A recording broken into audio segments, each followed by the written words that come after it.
और हमारे मेहमानों से गुफ्तगू जारी है। मैडम नूर जहां की यादें और उनको ट्रिब्यूट पेश कर रहे हैं और उनसी मोहब्बतों का जिक्र हो रहा है। सबने बहुत वक्त गुजारा है उनके साथ और आज हमें भी उनके बारे में जानने का मौका और मिल रहा है। निशो जी, आपने उनके साथ वक्त गुजारा, पहली मुलाकात का जिक्र किया, फिर मैडम का गाना तेरे कदमों में बिखर जाने को जी चाहता है। बिल्कुल, बिल्कुल। आप पर पिक्चराइज हुआ, जी, मुझ पर पिक्चराइज आपकी हुआ। मूवी सोसाइटी गर्ल पे Yes. उस मूवी का ये गाना था। जी जी। तो मैं चाहूंगी कि अगर आप मैडम की मोहब्बत में इतनी बातें हो रही हैं, अगर आप थोड़ी सी याद ताजा कर दें और इस गाने पे अगर थोड़ी सी परफॉर्मेंस आप हमें दिखा दें। देखिए मैं कोई बात नहीं सुनूंगी क्योंकि यहाँ पे मैं आपसे फरमाइश करूंगी कि आज आपको मैडम के लिए इतना अरसा हो गया एक्टिंग किए, आज भी गजब ढा रही है।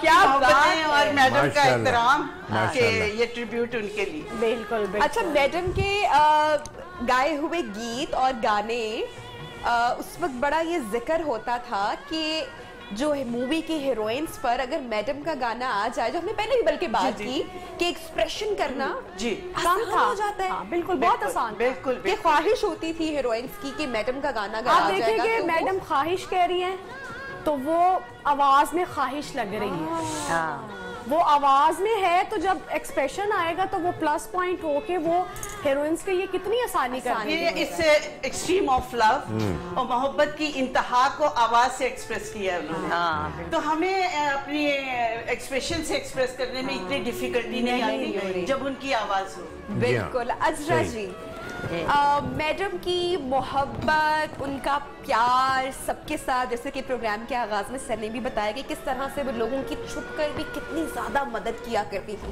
तो उनका जो प्यार और उनकी जो मोहब्बत और जो एक हमदर्दी वाला वो दिल रखती थी सबके लिए, वो उससे तो हम सब लोग वाकिफ हैं। लेकिन हमने सुना कि जो मैडम का गुस्सा था वो भी बड़ा गजबनाक होता था और उसको कंट्रोल करना, जब गुस्सा आता था तो वो संभाली नहीं जाती थी। लेकिन बदतमीजी पे आता था, खुद नहीं आता था। कोई बदतमीजी करे तो फिर से बहुत गुस्सा, वही ना, वो नहीं संभाली जाती थी जब गुस्सा आता था। जाए कहाँ कोई, गुस्से में उसका जिस्म ऐसे हो जाता है जैसे लोहे का होता है। अच्छा, ये हमारे खानदान में है, जब हमारे बड़े गुस्से में आ जाते नहीं संभाले जाते, जिस्म ऐसे होता है जैसे लकड़ हो जाती। कभी आपके सामने ऐसा हुआ, कभी कोई वाकया कोई अजरा मेरी बड़ी अच्छी दोस्त है और हम लोग मजाक भी करते हैं, जब इसको भी गुस्सा आता है बिल्कुल मैडम नूर जहां लगती है।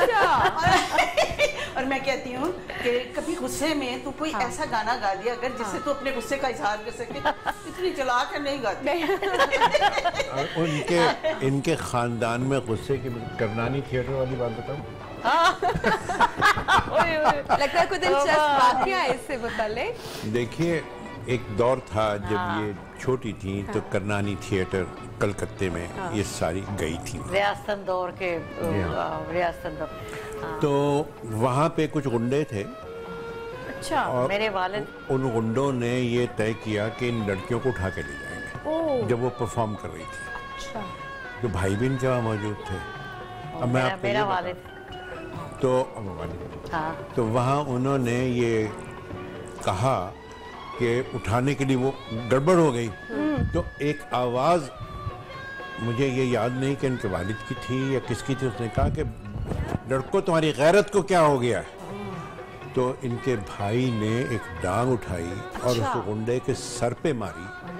ऐसी मारी कि नूरजहां कहती है कि मैं डर के मेज के नीचे छुपी हुई थी, उसकी खोपड़ी मेरे सामने आके गिरी और उसका मगज हिल रहा था। ये ऐसा वहाँ पे इतना इज्जत का ख्याल और गुस्सा। अच्छा, जब मैंने मैडम के गुस्से की बात की, ये तो आपने फैमिली के गुस्से की बात बता दी, लेकिन आपका एक कहकहा जो है वो हमने सुना। तो कोई वाकया, कोई किस्सा आपके साथ भी कभी कुछ ऐसा हुआ? नहीं, मेरे साथ कभी नाराजगी हुई ही नहीं। इत्तेफाक ऐसा हुआ, होती तो मैं देखता कि वो कैसे नाराज होती हैं, लेकिन मेरे साथ तो उनका इतना अच्छा रहा। मैं उनका शुक्रिया अदा करना चाहता हूँ, आप इजाज़त दें, उनका और फैज़ साहब का।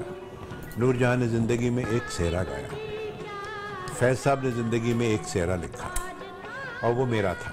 क्या उसकी कोई रिकॉर्डिंग कहीं मौजूद है? सेहरा मेरे पास मौजूद है। हुआ ये कि जब ये पता लगा कि नूरजहां वो सेहरा गाने वाली हैं तो सारा इलाका कॉर्डन ऑफ हो गया, पुलिस आ गई। ना कोई कैमरामैन, ना कोई रेडियो, कोई आ ही नहीं सका।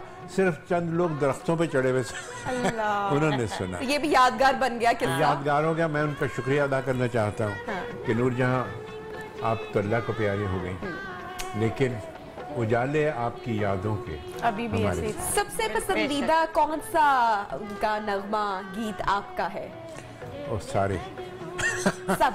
हाँ, कोई गाना ऐसा नहीं कभी जो बुरा भी गाया ही गाया नहीं। उसकी उनके सभी फहरिस्त गाने में बुरा गाना था ही नहीं। वो तो बुरे गाने को अच्छा कर दिया। हर गाने में उनकी बिल्कुल हर गाने में एक अलग अदा थी उनकी। अभी वो निशा हर जी ने अदा- भी परफॉर्म किया, तो मेरे ख्याल से हम सब जब उनके प्रोग्राम में हम जो उनका गीत या नगमा सुन रहे हैं, हम सब झूम ही रहे हैं साथ, बिल्कुल। और महसूस हो रहे हैं कि किस तरीके से आप जब फिर मैडम के गाने फिर आप सुनते हैं और दिन का आप तो फिर वो मैडम ही, मैंने ब्रेक में बात की कि फिर कोई और सिंगर या कोई और गीत, कोई और नगमा, उसको फिर गुंजाइश नहीं मिल सकती। उनकी आवाज का जो सहर है, जो ये कॉम्पोजिशन वो है, फिर तारी हो जाता है। मेरे पे भी तारी हुआ है तो मैं परफॉर्म कर सकी हूँ ना। बिल्कुल। मेरे से नहीं, वाकई मुझे जब मैं गाना हुआ शुरू तो मेरे से नहीं बर्दाश्त हुआ, क्योंकि वो इतनी एक्सप्रेशन, इतना प्यार, इतना अपना ही एक एटमॉस्फेयर, अपना ही एक माहौल बना लेती थी। बिल्कुल। उनका सहर तारी हो जाता था। ब्रेक पर जाने का कहा जा रहा है। मैडम का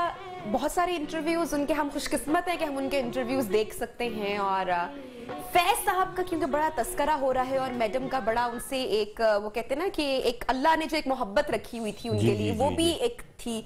तो उनका मैडम ने उनके बारे में क्या कहा था, वो इंटरव्यू हम आपको दिखाएंगे आफ्टर अ शॉर्ट ब्रेक। आप कहीं मत जाइएगा, यादगार इंटरव्यू है, हमारे साथ रहिए। मेरा ख्याल है वो शायर भी इंस्पायर हो जाता था कि नूरजहां ने गाना है तो मैं अच्छे से अच्छा लिखता क्या हूँ। बात हाँ, है, क्या बिल्कुल। बात है। असरा जी, कैसे माशाल्लाह। मैडम ने आपकी रहनुमाई फरमाई गुलकारी में? जब आप बच्ची थी, बड़ी हो रही थी, परवान चढ़ रही थी, तो क्या नसीहत की उन्होंने, क्या आपको सिखाया? आपकी तो उस्ताद भी रही होंगी जाहिर है। मेरे वो रूहानी उस्ताद, हानी उस्ताद, थी पहले वो। उस्ताद आप। और मैं उसी को मद्देनजर रखे गाती थी और गा रही हूँ। तो मेरी बेटी जो है ना साइमा जहाँ, वो माशाल्लाह बहुत अच्छा गाती।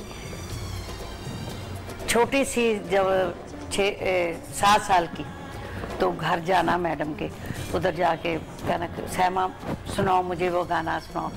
मुश्किल से मुश्किल गाने वो गाती थी। माशाल्लाह, मैं तस्दीक करता हूँ इस बात की। नईम साहब भी उधर होते थे, मेहदी हसन, मैडम नूरजहां, ये सभी बैठे होते गाना। सब legends। नूरजहां को अगर कोई अच्छा गा सकता है तो साइमा। मेरी बेटी मुश्किल गाने। और मुझे ये फख्र है कि माशाल्लाह मेरी फूफी ने भी कहा था कि ये मेरा रूप लेके आई है, इसको ज़रा संभाल के रखना, बड़ा अच्छा गाती है। वो छुपी रहती है कहीं। नहीं कर रहे काम आप देखें, उसने किए अभी एल्बम बनाई है बड़े अच्छे। पता है इंडस्ट्री तो खत्म हो गया। माशाल्लाह, बहुत अच्छा। हाँ, बहुत अच्छा गा रही। मैं बेटी समझ के नहीं कहती कि बेटी वो है कि मुझे फख्र है उस पर, तो उस जैसी सिंगर मुझे नहीं नजर आएगी। क्या बात। अच्छा, बहुत सारे लोग और मैडम के जो मद्दाह हैं, उनका ये कहना है कि जो मैडम का जो घर है पुराना, उसको म्यूजियम का रूप देना चाहिए। आप इसमें क्या राय रखते हैं, क्या कहते हैं? यकीनन बिल्कुल उसको म्यूजियम बनाना उनका कसूर चाहिए। में घर है, उनकी तो यादगार उसका बनानी इमाम बारगाह बना दिया है। अच्छा, जी, मुझे अफसोस है तो कि उनके ये वो उनका घर था और साथ ही हमारा घर था, मेरे वालिद का। एक जगह पे हम रहते थे। तो मेरी फूफी छोटी उनसे बड़ी थी, ईदन बीबी, उनकी सिस्टर, वो हमारे पास ही रहती थी। वो भी बड़ी खूबसूरत और बहुत अच्छा वो भी गाती थी। बस जरूर बनूं, बिल्कुल। उनका तो आपको शायद याद होगा कि जब नूरजहां, ये जो आपने बात की है म्यूजियम की, उनकी जो यादगार चीज़ें हैं होनी चाहिए म्यूजियम में। बिल्कुल होनी तो चाहिए। वो यही तो बात है, यही दुख मुझे होता है कि उनकी ये वाला स्टेप तो बहुत पहले लिया जाना चाहिए था। उनके इंतकाल पे प्रेसिडेंट मुशर्रफ ने ये ऑफर किया था कि मैं उनका यहाँ मेमोरियल बनाऊंगा, म्यूजियम बनाऊंगा, लेकिन उनके फैमिली को उसमें हिस्सा लेना चाहिए था। अनफॉर्चुनेटली ना अकबर, ना हुमा, ना असगर, ना बाकी लोग इस चीज़ में कोई दिलचस्पी उन्होंने नहीं ली। तो बहरहाल वो हमारी याद में, दिलों में तो उनके मीनार हैं, दम तक हमारे दिलों में रहेगी। और इंशाल्लाह और हम लोग अपने मोहसिनों की, हेरिटेज की, रिवायत की कदर करना नहीं जानते। हम कहते हैं यही बात है, ना, हम चाहते हैं कि ये निशो बेगम इतनी बड़ी फनकार हैं, इनसे जो मुझे हासिल होता है वो हासिल हो जाए, ये जो मर्जी करती है। सेल्फिशनेस सारी कौम में एक ऐसी सेल्फिशनेस है कि बहुत तकलीफ होती है। बहुत याद आती है यास्मीन को, मेरी बीवी को बहुत वो प्यार करती थी, छोटी बहन के तौर पे और मुझे बहनोई के तौर पे। और यास्मीन की वालदा के लिए तो वो लिपस्टिक्स उनकी पसंद की, जहाँ कहीं लिपस्टिक ले आए, विग ले आए, और बहुत उनकी उनसे थी। आखिरी अयाम जो थे मैडम के, वो कैसे गुजरे, उनकी तबीयत कैसी रही, तब क्या वो बातें करती थी? देखिए, जब वो क्लीवलैंड के अस्पताल में दाखिल थी तो उनके फैमिली में से एक बेटी थी और कोई नहीं था, और मैं चला गया था उनके पास। तो मुझे याद है कि जब मैं वहाँ पहुँचा हूँ तो उस वक्त वो इमरजेंसी में थी। तो मैं बाहर बैठ गया, इंतज़ार किया कुछ देर, काफ़ी देर इंतज़ार किया, फिर मैं चला आया। मैंने कहा मैं ज़रा रिकवर हो जाए तो फिर वापस आऊँगा। तो जब वो होश में आई तो उनको बताया गया कि मैं आया था, तो बहुत नाराज़ हुई। तो डॉक्टर से बिल्कुल गुस्से में कहने की मैं मर भी रही हूँ तो उसे अंदर आ जाना चाहिए। बहरहाल उन्हें बड़ी मोहब्बत, लेकिन बड़ी लंबी लंबी बातें हैं आपके लिए। मैं तो कहता हूँ ये हमारा शो तो बहुत पूरे दिन का प्रोग्राम भी हो तो मैं उन्होंने फिर मुझे एक उनकी बात जो है मेरे जहन में रहती है और मैं उनसे कहना भी चाहता हूँ। उन्होंने उस वक्त भी और अपनी इंतकाल से आखिरी मेरी जो मुलाकात हुई उस पर भी मुझसे ये कहा था कि भैया आप मेरी ज़िंदगी की दास्तान लिख देना। अच्छा। मैं आज तक ये नहीं सोच सका। मैंने कहा नूरजहां, आपने जो कुछ मुझसे बातें की मतलब मैंने भुला दी। मैंने कहा आपने दिल के दुख दर्द मुझसे शेयर किए, तो मैंने सोचा कि एक राज है। तो कहेंगे नहीं भैया आप मेरी लिख दीजिएगा, लेकिन मैं कैसे लिखूं? नूरजहां लिखने की चीज़ नहीं, नूरजहां देखने की चीज़ है, नूरजहां सुनने की चीज़ है, नूरजहां महफिल की शहजादी है। क्या बात। तो मैं देखिए अगर कुछ हो सका तो करूँगा। कोई ऐसी चीज़ कोई आप शेयर करना चाहे मोहब्बत की, अपने बात की? मोहब्बत को तो वो खूब समझती थी, खूब जानती थी, लेकिन ऐसा लगता था कि दुख से भी वो आशना थी। बहुत आशना थी। देखिए नूरजहां एक इतनी हसास शख्सियत थी कि वो शायर की बात की रूह तक पहुंचती थी जब भी वो उसकी अदायगी वैसी होती थी। जी जी जी बिल्कुल, बिल्कुल। उसके लफ्ज, उसकी अदायगी, उसकी सजावट, तो ये एहसास की बात है ना। उन्हें एक्सप्रेस करना आता था, एक्सप्रेस करना आता था के जरिए। बहुत गैर मामूली शख्सियत थी। तो है दुखी हो जाती थी वो। अब वहाँ हम जब टोक्यो से वापस आ रहे थे तो एक दिन के लिए ढाके में हमारा क़याम था। उस ज़माने में ढाका बिल्कुल जाने वाला था। तो मुझे इत्तला थी, फौजियों ने आके कहा कि जी नूरजहां आई हुई है, वो बीमारों के लिए अस्पताल में जाके हमारे लिए गाना गा दे। आपके एहसास की बात है, नूरजहां पसीज गए, कहने की भैया हम एक दो दिन और ठहरेंगे, मैं सब अस्पतालों में जाके गाऊंगी।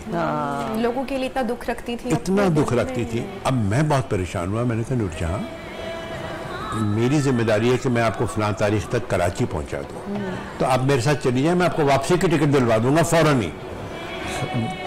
मान गई बात। हम लोग आए, वो ढाके से आखिरी फ्लाइट थी, वरना हम सब प्रिजनर ऑफ वॉर होते। जैसे ही पहुंचे तो वहाँ हजूम खड़ा था, शुक्र है आप लोग आ गए, शुक्र आ गए, अब खत्म हो गया राब्ता। तो उनके एहसास की बात है कि वो अपनी जान की कीमत पे भी दूसरे के प्यार मोहब्बत तकलीफ में हिस्सेदार थे और बहुत जिंदा दिल थी, बहुत। जहाँ दुखों से भी आशना वो रही और अपने जाने से पहले ये भी आपको कहा कि उनकी जिंदगी की जो दास्तान है उसके बारे में भी उन्होंने आपसे कहा, लेकिन जिंदा दिली बहुत हमने देखा वो अपने आप को ग्लैमराइज करना, ये जिंदा दिली की निशानी है ना, कि इंसान अपने रब से, उसकी कुदरतों से, उसकी इनायतों से मायूस ना हो, क्योंकि मायूसी गुनाह है। बहुत एंजॉय करती थी वो ह्यूमर को। हसन लतीफ उनके साथ रहते, लतीफ ही सुनते, जुगते हैं और माशाल्लाह देखिए उनकी जुमला कहने की जो टाइमिंग होती थी, दैट वाज फैंटास्टिक। गुफ्तगू हमारे मेहमानों के साथ जारी है, ब्रेक पे भी हमने जाना, लेकिन ब्रेक से पहले सायरा सायरा अच्छा जी आ जाओ।